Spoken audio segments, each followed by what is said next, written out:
Comment lire plusieurs informations à l'intérieur de la console, donc faire un console par readline. Donc pour l'instant, ce que vous faites, vous demandez une question, par exemple le nom, ben vous demandez quel est votre nom. Dans ce cas-là ici, vous retournez, vous allez lire plutôt le readline, donc l'information, vous le stockez dans une variable, quel est votre prénom. Vous faites ça à chaque fois, donc pour chacun des éléments. Ce que vous pouvez faire, c'est que vous pouvez combiner ces informations-là. Donc, ce que vous pouvez faire avec la notion de console.readline, là, je vais vous montrer un exemple. Donc ici, je vais faire console.writeline. Dans cet élément-là, je vais marquer ici bon, ben, votre nom complet, par exemple, euh, que je vais, euh, que je vais demander à l'usager qu'il entre.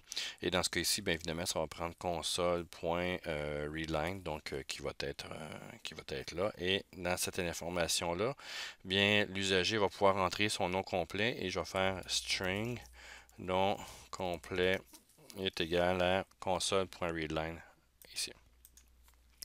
Et évidemment, je vais faire console.readline et je vais mettre nom complet. Dans ce cas ici, ce que vous devez demander à l'usager de rentrer votre nom complet, donc Martin ici, Coutu, bon, peu importe le O majuscule, c'est pas très grave, et il me retourne la même information, c'est correct. Ce que vous pouvez faire quand vous demandez à ce que la personne puisse rentrer le nom complet, ben vous pouvez aller chercher le split, le string.split, excusez-moi. Donc dans ce cas-là ici, je vais me faire mettons une liste de... Non, je vais faire un tableau. Il va retourner un tableau d'éléments. Donc, je vais faire ici string,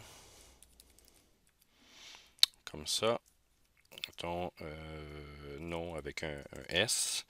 Et à l'intérieur ici, je vais faire nom complet, point split. Et je peux demander ici qu'est-ce que je vais avoir comme caractère et je peux mettre un caractère, un espacement. Donc, ce serait un caractère ici comme ça. Donc, c'est un espace entre les deux. Donc, il va l'envoyer dans le string nom et je peux dire, bon, ici, je vais le laisser là. Donc, pour le console.writeline, le deuxième. Donc, for each, oups, for each, ton string élément in nom, comme ça. Et je vais faire console.writeline, excusez-moi, élément.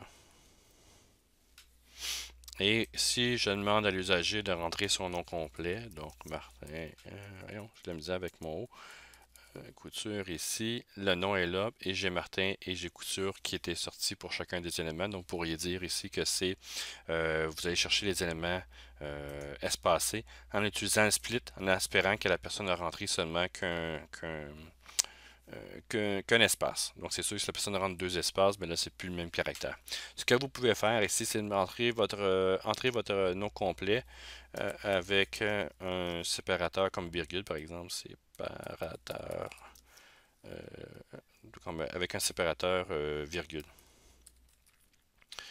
Virgule qui est ici. Et à l'intérieur de cette information-là, bien évidemment, ici, j'ai qu'un seul virgule qui est là.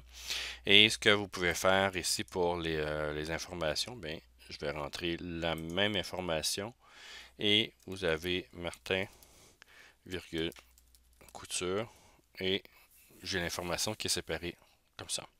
Il se peut très bien, par exemple, si je refais encore la même affaire, il y a des gens qui vont faire ça ici, Martin, virgule, espace, Couture.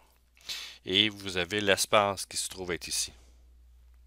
Ce que vous pouvez faire pour remédier à ça, vous pouvez garder la même affaire pour le split ici, mais vous pouvez dire ici, quand vous allez faire l'élément, vous pouvez faire trim.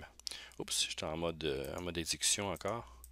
Donc, vous allez avoir ici élément.trim et ça permet d'enlever tous les espacements qu'il y a au début et à la fin. Donc, ça enlève les espaces blancs. Et si je fais Martin, virgule, espace, couture, vous avez l'information qui est vraiment collée. Et si tant que je mets des espaces après ou avant, ça ne change absolument rien. Donc, vous pouvez faire une lecture de ce type-là.